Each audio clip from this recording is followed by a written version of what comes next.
It's funny because with a Nintendo Direct, there will be the main discussion video, and then from there, that will spawn multiple, sometimes multiple other videos of like individual announcements, especially, game trailers and whatnot.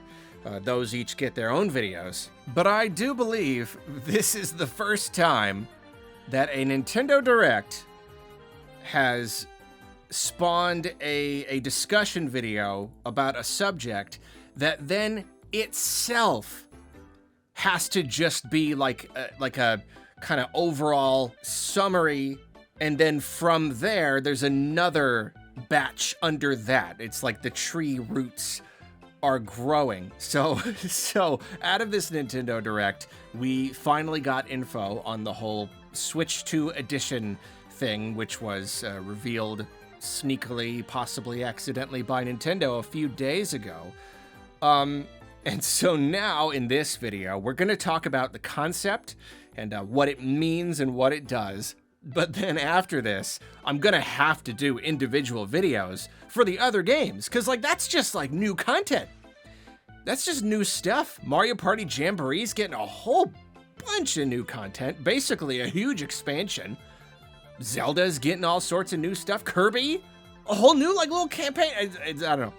It's crazy. So yeah, we're right now, at least in this moment, we're just gonna focus on the idea. It is also funny because in that classic Nintendo way, this it's surprising, and yet it feels perfect and obvious in retrospect.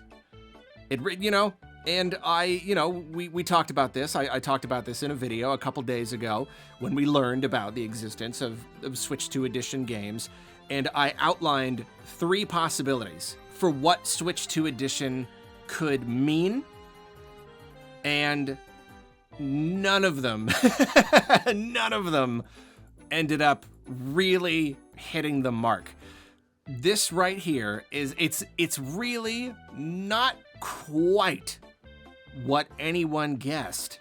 I mean, it is similar in some ways. Sony does the whole next-gen remaster, charge you $10 to upgrade it, and I have predicted that in the past. So there are elements of this that are in line with what we've been talking about. I think the surprising part is that it doesn't mean any one thing. Switch 2 edition does not just mean a cross-gen release where it comes out on Switch 1 and Switch 2, and it's not just a remaster of a Switch 1 game that you can, either buy standalone or upgrade.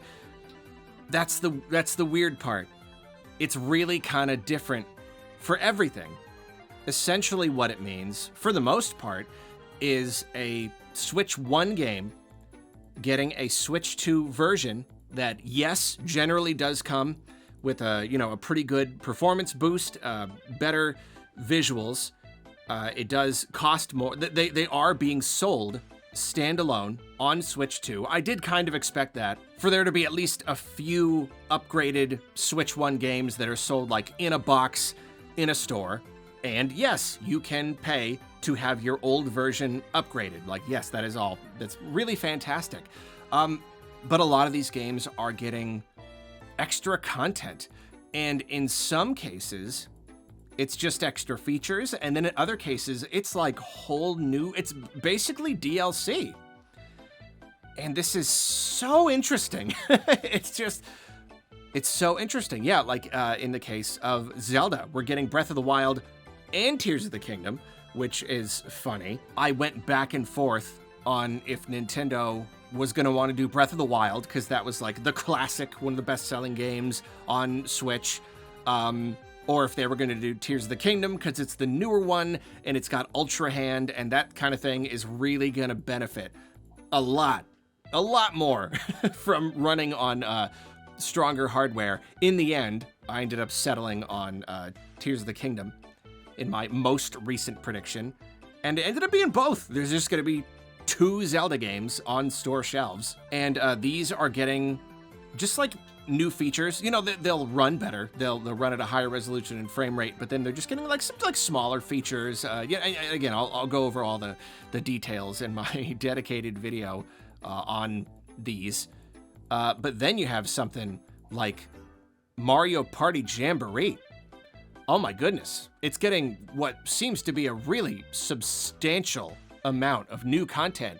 A lot, if not all of it, based on Switch 2's unique hardware, using the whole chat system, using the camera, and using mouse controls for a bunch of like unique mini games. And so that's crazy.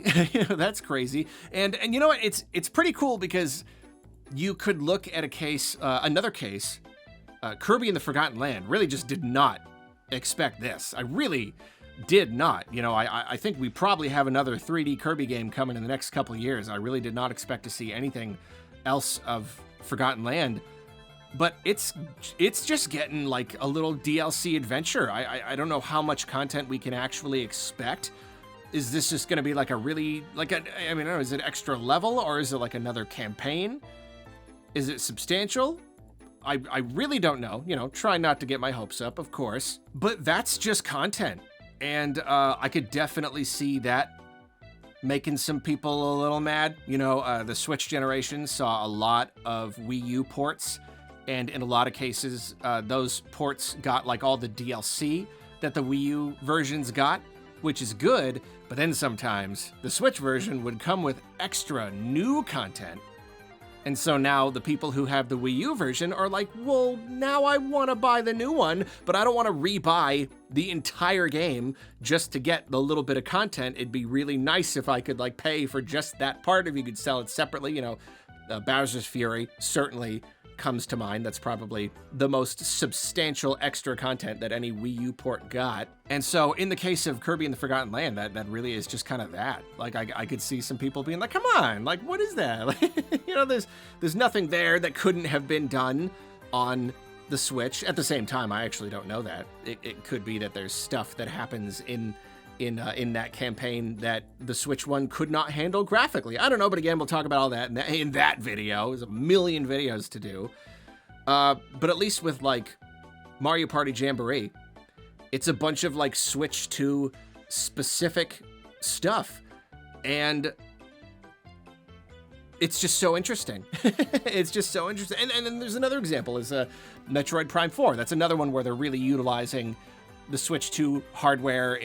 I mean, golly, it runs at such a high resolution frame rate. That's so incredibly exciting. But then like mouse controls.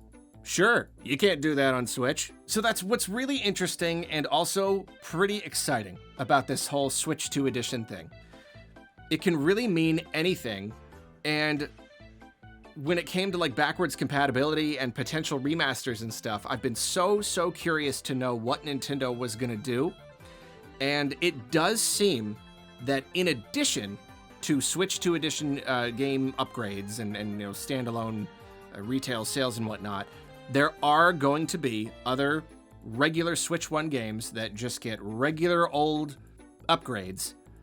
Nothing substantial, but they will get performance boosts, and these will be free. It's not going to be every single game, but the Nintendo website does have a little list of games.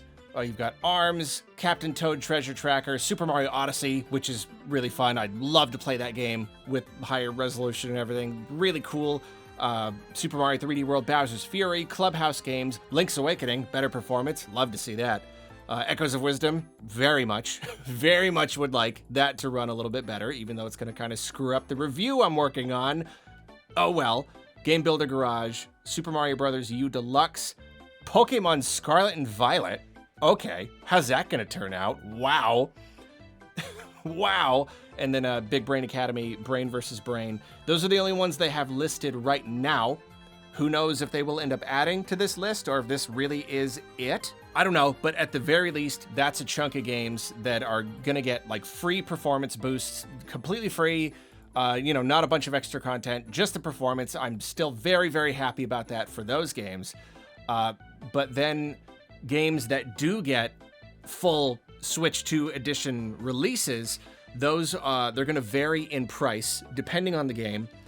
It seems based on early reports that some of these games with smaller upgrades could be like $10, but then games with more substantial content, you know, Mario Party Jamboree, Kirby, be more like $20. And then apparently, according to one thing, Switch Online expansion pack members will get the Zelda ones for free.